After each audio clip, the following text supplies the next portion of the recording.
In the following section, we will cover the statistics as well as reporting obligations pertaining to the subject sector. Following are the statistics pertaining to the number of reporting entities from the jewelry industry who have signed up on the GoML since its go live, which was back in 2019 June up till 8th of November 2020.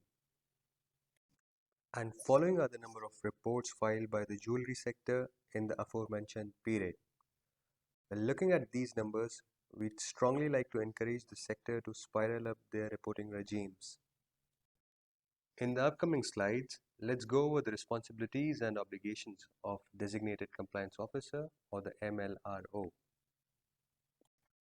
More often than not, we come across queries with regards to the apt timeline of filing the suspicious reports as to what's the opportune stage at which the reporting entity should file the report to the FIU.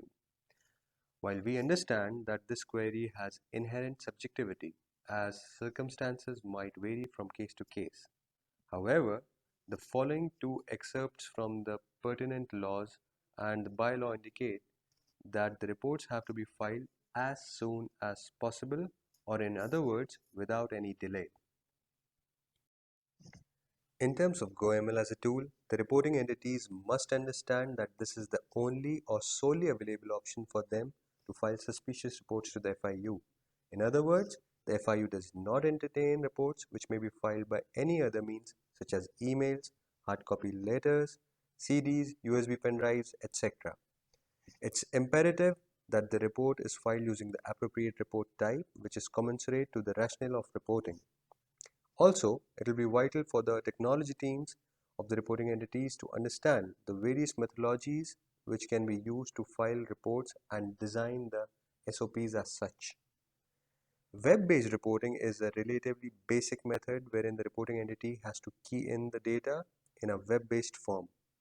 However, the more advanced and efficient way of reporting is the XML integration, where GoML and the institution's core bank systems can be linked. Such an integration may save a lot of manual or human inputs, in turn making the reporting process more time and resource efficient. You can reach out to our technical team for assistance should you need guidance in this regard. Of course, after having gone through the relevant guides, which would be discussed in the following slides. In this slide, let us go over certain key procedures which may be important from the standpoint of reporting. The reporting institutions must have a well-defined and documented SOP with regards to the timeline of filing procedures. The same might be subject to examination by the relevant supervisory body. We encourage the reporting entities to have a secure and robust record-keeping regime.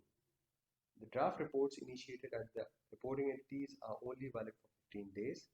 As such, it's imperative that the reporting entities finalize and execute the submission before the stated time frame, after which the drafts will get automatically deleted from the system. The receiving GoML systems at the FIU's end automatically accepts or rejects the report. All reports are accepted as long as they successfully clear the XML and then the business rejection rules. The business rejection rules are available for you to go through on the GoML web. In the event of rejection, the reason or reasons of rejection are specifically spelled out, and the reporting entity can revert the draft after fixing or rectifying the highlighted errors. Once the report is successfully submitted, the reporting entity cannot amend the data. As such, if the reporting entity wants to request the FIU to disregard a report or wants the FIU to prioritize a report, for which there must be of course due merit, they can do so. Any correspondence regarding a report which has already been filed must be done using the GoML message board while choosing the appropriate message type and the apt subject.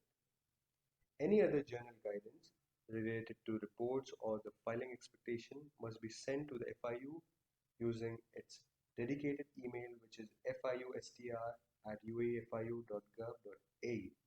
However, for technical queries regarding the GoML system, the registration of users, etc., might be sent to goml@uaefiu.gov.ae. Post facto actions after realizing the suspicion, such as restricting the customer's or account's activity, must be taken in line with the relevant laws and regulations and also in line with the reporting entity's own risk appetite based on their internal policies.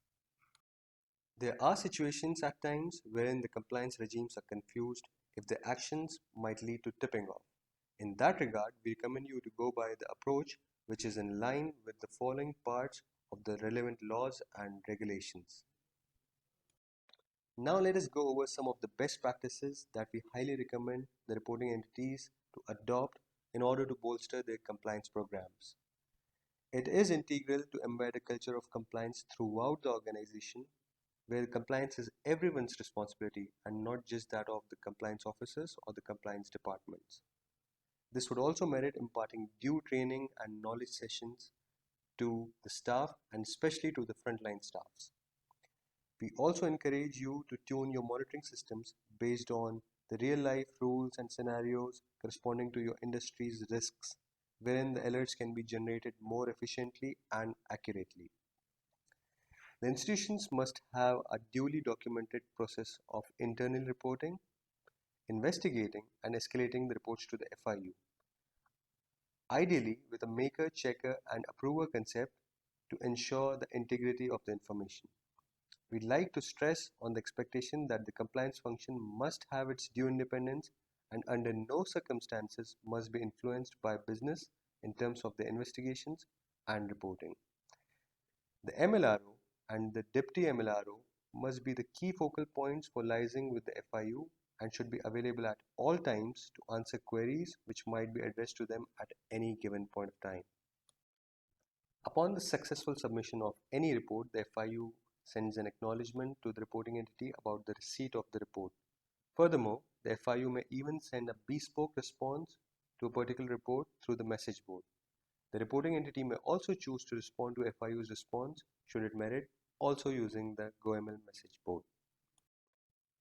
Broadly speaking, some of the major areas where there is substantial room for improvement are the timeliness and accuracy of information imparted to the FIU by the way of reports.